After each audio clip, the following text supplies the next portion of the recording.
The next question. Assalamu alaikum. Wa alaikum assalam.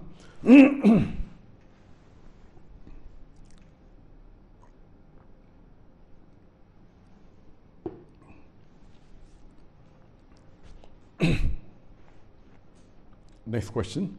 Assalamu alaikum. Wa alaikum salam. Sultana from India. Sir, is it permissible for women to travel without a mahram?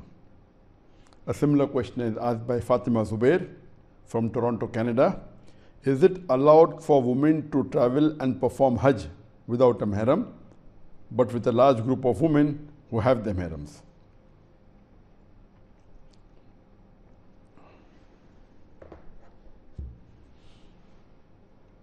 Regarding is it permissible for a woman to travel without a mahram, it's mentioned in Sahih Bukhari, volume number 2, hadith number 1086, that Prophet Muhammad, peace be upon him, said that let not a woman travel for more than 3 days without her mahram.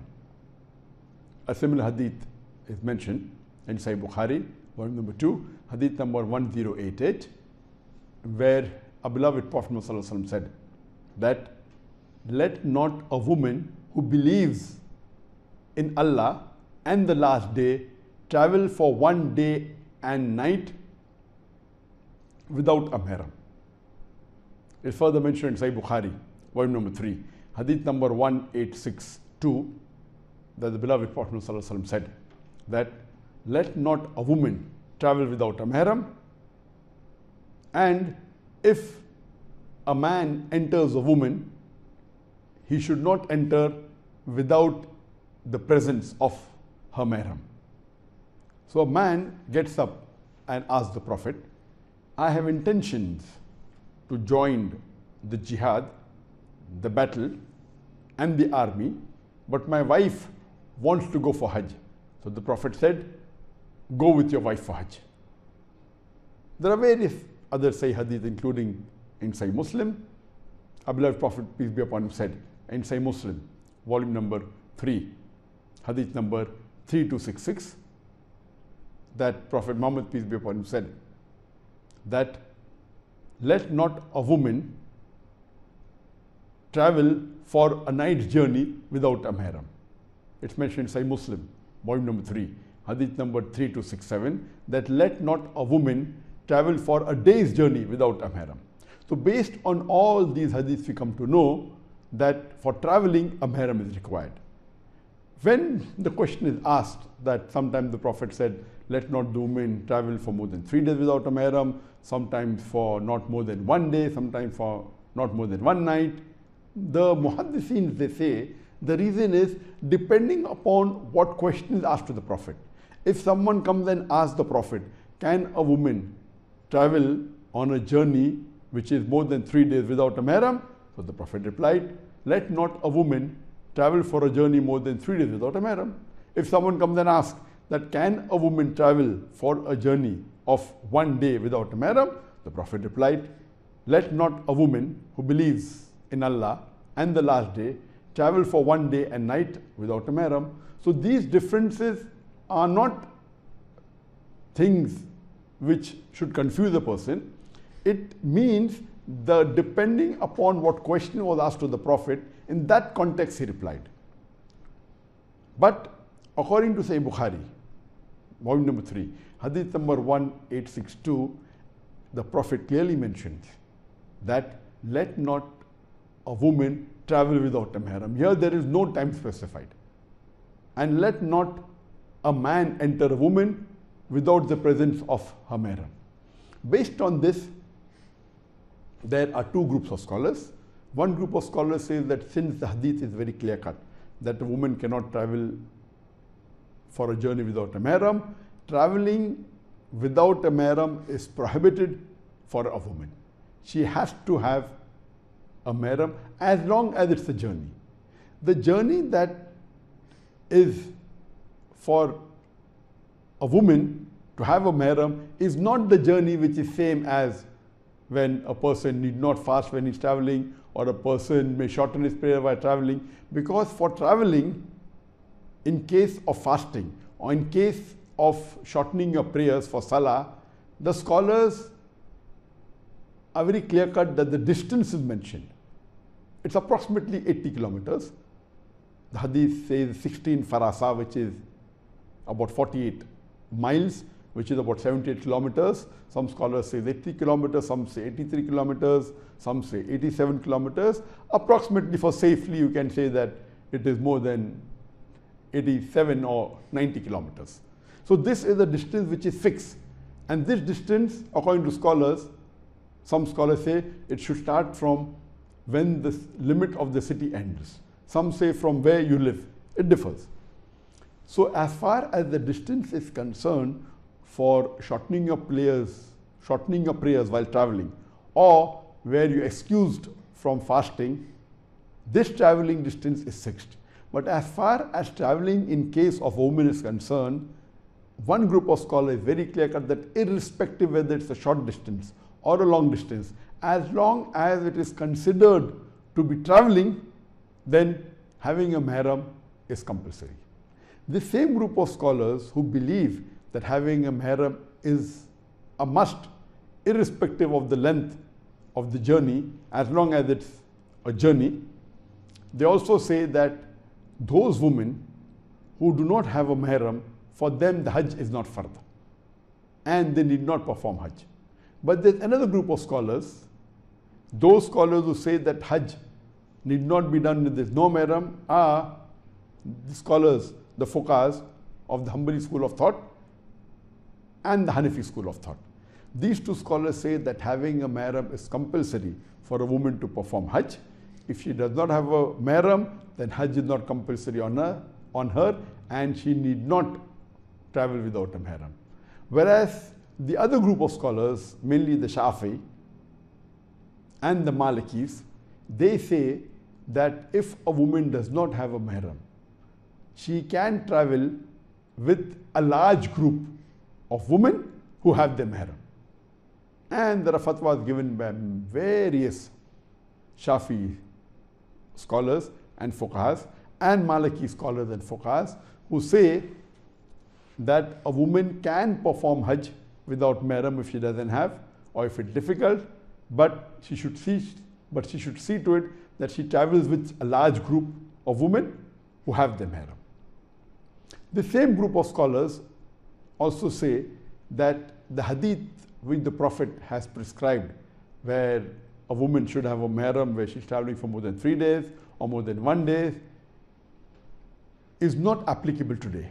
And this group of scholars, they quote the hadith for giving the reasons why a woman can do Hajj without a mahram, is they say that Aisha, may Allah be pleased with her, who was the wife of the Prophet, after the Prophet died, she did perform Hajj along with the group. At the time of the Caliphate of Hazrat Umar, she performed Hajj along with Hazrat Usman. And they also give the example of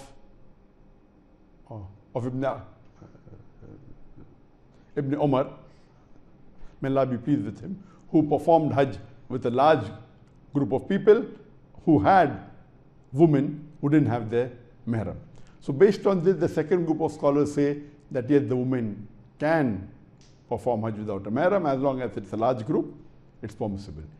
The same group of scholars also say that generally for traveling, the hadith which says that a woman cannot travel if the journey is more than 1 day or more than 3 days, or for traveling a mahram is required for a woman, they say that this is not applicable today, and they quote the hadith in which the Prophet said there will be a time where a woman will travel from Hira to the Kaaba and do circumambulation on the Kaaba, and she will fear no one except Allah subhanahu wa ta'ala.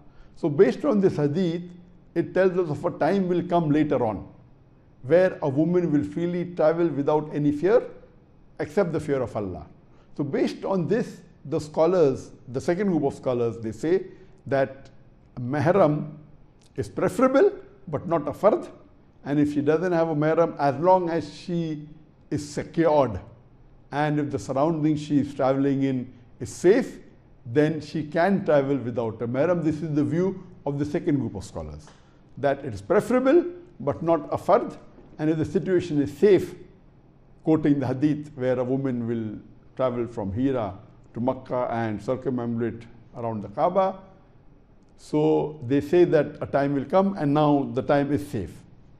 Well, the first group of scholars disagree, saying that it's not safe and you cannot travel without a mahram, even if it's a short journey. This question was asked to Sheikh Abdullah ibn Jibreen, that for a necessity, if a woman has to travel or if she has to travel outside the country in a plane, is it permissible?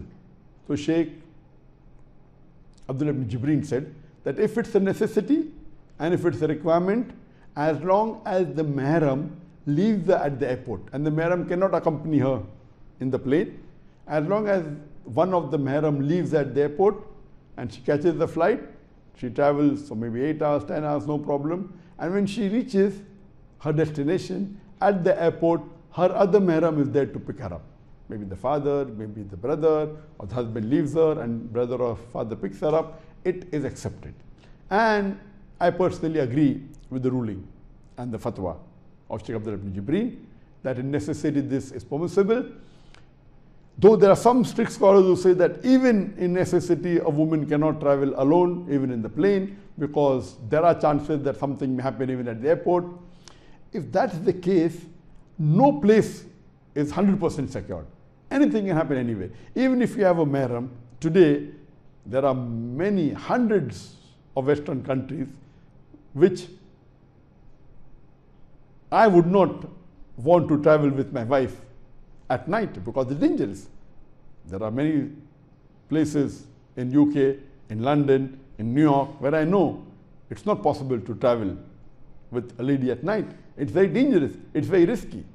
And I remember that my mother and my elder brother, many years ago, they had traveled to UK.